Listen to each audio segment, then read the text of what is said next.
อ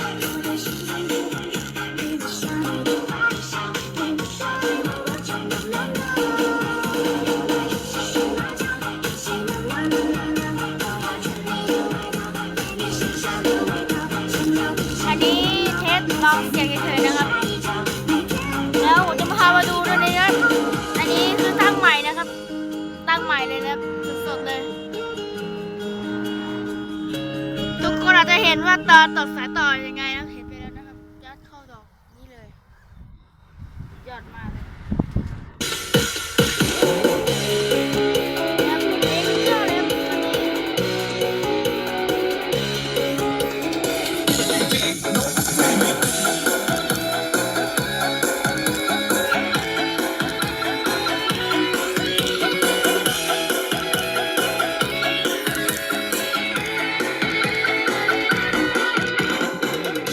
แค่ไหนกับคำว่ารักที่คุณบอกไม่เพียงมันลวงมันหลอกแค่อยากไปจากไปผู้จาว่าหลอกไม่ลงไม่คิดให้เชื่อใจบอกไม่มีใครเจ้าของหัวใจยังไม่มีในค่ำคืนแสงไฟและเสียงเพลงดนตรีบรรเลงกันยาวดวงใจคนที่มันช่างชอบในความรักพอเมาแล้วเขาก็ชอบทักไอ้คำว่ารักคือใครต่อใครโซนจริงหรือเปล่าไม่ใช่วันเพียงแค่เงาไม่ใช่ทะเลาะเขาบอกรักเราตอนที่โซนจริงหรือลองฉันบอกว่าแฟนไม่มีเพื่อเช็คสถานะเธออีกทีว่าเขาคือดีโซนจริงหรือเปล่า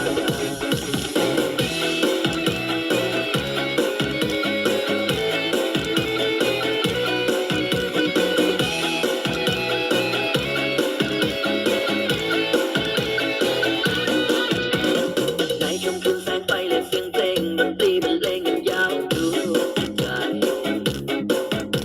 คนที่มันช่างชอบในความรักพอเมาแล้วเขาก็ชอบทักไอ้คำว่ารักคือใครต่อใครโซนจริงหรือเปล่าไม่ใช่วันเพียงแค่เงาไม่ใช่ทะเลาะเขาบอกรักเราตอนที่โซนจริงหรือลองฉันบอกว่าแฟนไม่มีเพื่อเช็คสถานะเธออีกที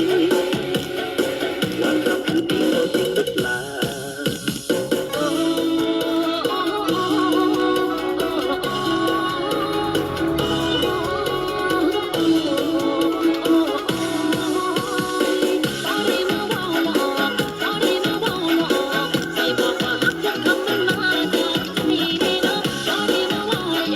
Please charge the battery is low.